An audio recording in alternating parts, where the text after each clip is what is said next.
Olá, queridos participantes de semanas, voluntários e você que chegou e está nos acompanhando, sejam todos bem-vindos, sejam todas bem-vindas. Nós temos são muitas mulheres nos acompanhando, né? É a maioria, então sejam muito bem-vindas também. Nós estamos aqui seguindo o nosso devocional, Um Dia de Cada Vez, da Editora Spire, né? Editado pela Editora Spire da Igreja da Cidade, em São José dos Campos, como você já sabe, que nós aqui como Paróquia Anglicana Espírito Santo, a Igreja Anglicana no Brasil, aqui nessa região metropolitana do Recife, mas já ali no bairro de Piedade, já município de Jaboatão, nós temos nos servido desse devocional, desse programa, das suas ferramentas. Nós nos encontramos todas as quartas-feiras, né, onde são ministradas palestras durante essas 30 semanas.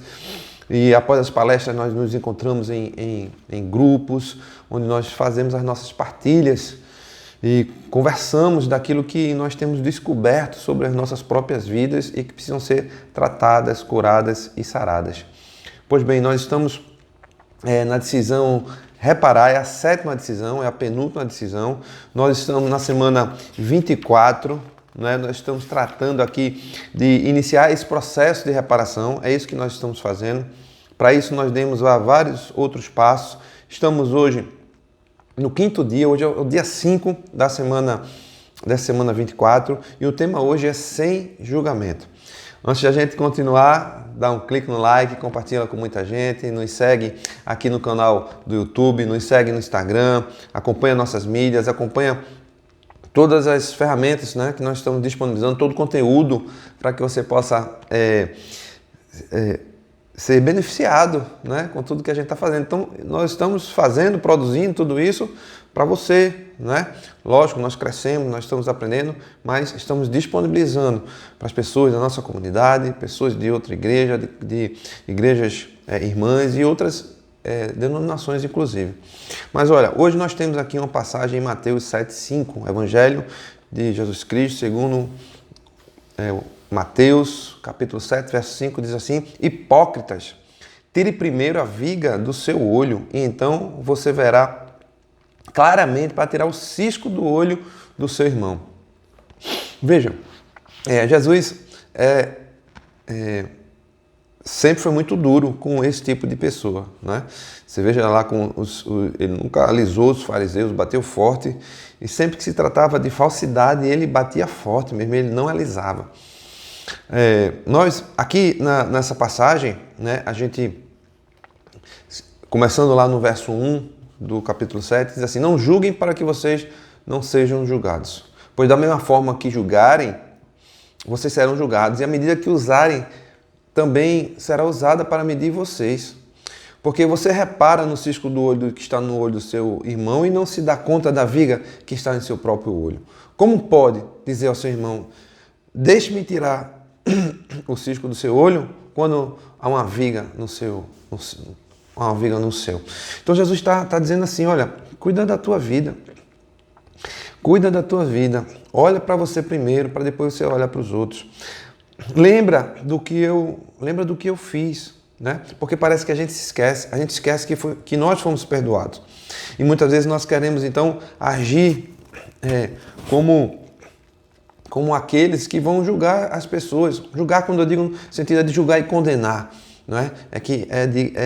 É no sentido de condenação. Nós precisamos julgar entre o que é ensino, o que o Senhor nos ensinou, e o caminho que nós devemos trilhar e o caminho que nós não devemos trilhar, segundo a palavra.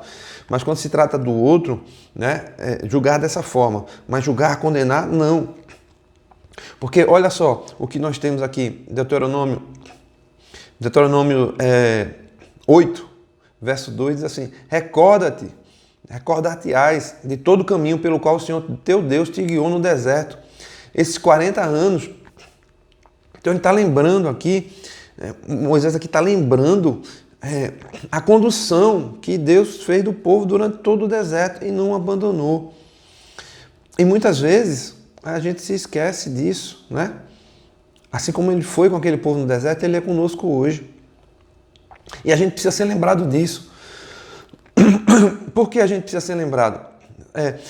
Diz que uma senhora reclamou do pastor porque ele repetia sempre as mesmas coisas. Ele estava repetindo. E ela perguntou, por que você faz isso? Ele disse, eu faço isso porque nós precisamos ser lembrados das coisas. Porque nós nos esquecemos da senha, nós esquecemos de onde nós colocamos o carro, nós esquecemos da chave do carro, nós esquecemos de tantas coisas. Nós nos esquecemos que o Senhor nos perdoou e aí nós queremos julgar os outros. Aqui na sequência dessa leitura de Deuteronômio 8, no capítulo 10, diz assim, comerás e te fartarás e louvarás o Senhor teu Deus pela boa terra que te deu. Ele que vem falando tudo que o Senhor fez por aquele povo. Guarda-te, não te esqueças do Senhor teu Deus, não cumprindo os seus mandamentos, os seus juízos e os seus estatutos que hoje te ordeno. Ou seja, obedeça os estatutos, para não suceder que depois de teres comido e estiveres fartos, depois que haveres edificado boas casas e morando nelas, depois de se multiplicarem os teus gados e os teus rebanhos, e se aumentar a tua prata e o teu ouro, e ser abundante tudo quanto tens, se eleve o teu coração, e te esqueças do Senhor teu Deus, que te tirou da terra do Egito, da casa da escravidão, que te conduziu por aquele grande e terrível deserto de serpentes abrasadoras, de escorpiões, e de secura, em que não havia água, e te fez sair da água da pederneira, fez sair a água da pederneira, que no deserto te sustentou com maná, que teus pais não conheciam, para te humilhar e para te provar, afinal, te fazer bem. Não te digas, pois, do teu coração, a minha força e o meu poder no meu braço me adquiriram essas riquezas. Antes te lembrarás do Senhor teu Deus, porque é Ele o que te dá forças para adquirir as riquezas. Então nós precisamos nos lembrar disso. O Senhor nos sustenta, o Senhor nos conduz, o Senhor nos perdoa. E como é que agora nós queremos estar julgando as pessoas, condenando as pessoas? Sabe, quando a gente passa por um processo de mudança, quando a gente passa por um processo de transformação no área da vida da gente, a gente é vitorioso, nós somos as melhores pessoas para ajudar outros naquela mesma área. Quando a gente usa o nosso testemunho para isso. Muitas vezes, nós nos 30 semanas aqui, nós temos palestras todas as quartas-feiras e temos um testemunho. Muitas vezes o testemunho é a parte mais importante, o testemunho é o que vai tocar alguém, porque se identificou com aquela situação, né? Ela torceu, ela vibra com a sua vitória e ela quer aquela vitória para ela também. Agora, quando isso é utilizado, eu estou em vitória e agora eu vou condenar quem está no erro, né? Aí tem o efeito contrário. Aí tem um efeito contrário, porque a gente não deve fazer isso, né? A gente não deve fazer isso e agora começar as pessoas, ou então eu venci algumas coisas na vida e agora eu vou camuflar as demais coisas e vou ser agora acusador, julgador das outras pessoas. Aí eu estou sendo hipócrita, né? Aí eu estou sendo o que Jesus acusa, eu estou sendo o que Jesus diz para a gente não ser, porque agora eu tenho medo de outras coisas, né? Ou então eu nunca revelei nada e aponto os outros porque eu vejo nos outros o erro que há em mim. E aí o que é que a gente precisa fazer? Recentemente eu tive um exemplo, né, num vídeo de canal que acompanha ali lutas de MMA e que a manchete era mais ou menos assim, a chamada era mais ou menos assim, lutadores de MMA vulneráveis, era assim, lutadores de MMA vulneráveis. Eu fiquei curioso com aquilo, né? Vamos mostrar erros, vamos botar algumas coisas nos lutadores, mas eram dois lutadores, um que teve logo após uma vitória, ele pegou o microfone e ele além de falar o que tinha que falar, ele falou de um amigo dele que tinha se suicidado recentemente. Um amigo dele que, por não revelar as coisas que havia no seu interior, por não colocar para fora as coisas que havia no seu interior, acabou um rapaz jovem acabou se suicidando. Ele deu exemplo e aí ele chamou os homens: falem, coloquem para fora, né? Falem daquilo que está dentro do seu coração para que não aconteça com você a mesma coisa que aconteceu com esse meu amigo. Outro lutador revelou, campeão, né, de duas categorias, que está agora em outra associação também bem famosa. Ele revelou que lutava contra o álcool, que bebia uma garrafa de bebida alcoólica todo dia e que se libertou disso. Então, atores, jogadores, esportistas famosos, eles se tornam referências. E muitas vezes, quando eles querem encobrir, né, a sua parte humana, eles estão sendo hipócritas. E eles estão gerando deuses que são falsos, porque não são perfeitos, nós não somos perfeitos. Pastores, muitas vezes as pessoas idolatram pastores, não é? E nenhum de nós atingiu nem atingirá essa perfeição aqui nesse mundo, não é? Só quando estivermos na glória com corpos glorificados.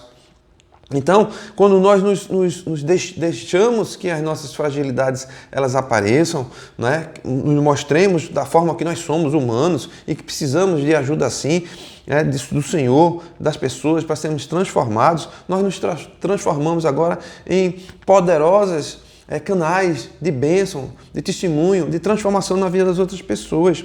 Mas aí primeiro nós temos que cuidar de nós mesmos. Lembra que falamos ontem sobre a questão de manutenção, né? Manutenção contínua. Você pode usar um relógio frequencímetro quando vai fazer exercício físico, ou até esses relógios inteligentes. Então ele dá toda a sua condição física, a sua frequência, batimentos cardíacos, né? Ele dá pressão, ele dá temperatura, ele acompanha a sua vida, e assim nós precisamos fazer, cuidar de nós, da nossa parte emocional, espiritual, sabe? Abrir o nosso coração, pedir ao Espírito Santo. O nosso frequencímetro, nosso relógio inteligente é o Espírito Santo, que habita em nós, e aí nós precisamos estar consultando Ele o tempo todo, para que Ele esteja falando para a gente o que precisa ser mudado, o que precisa ser alterado em nós. E aí nós nos submetemos a esse processo de mudança, para aí então nos preocuparmos com os outros, mas para ajudar, e não para acusar, e não para apontar. Com a ajuda do Espírito Santo, o melhor de Deus ainda estará por vir sobre a sua vida, sobre o seu futuro, sobre a minha vida, sobre o meu futuro. Senhor, nós queremos te pedir, Pai, então esse entendimento, esse teu acompanhamento e essa sensibilidade em nós, para nós percebermos o que o Senhor está falando e nós podermos, Senhor, ir corrigindo, nos tornando saudáveis, Senhor, ao longo dessa nossa vida tão curta aqui. Nós te pedimos isso em nome de Jesus e te agradecemos. Amém. Amados irmãos e irmãs, até amanhã, se assim Deus permitir, estaremos juntos.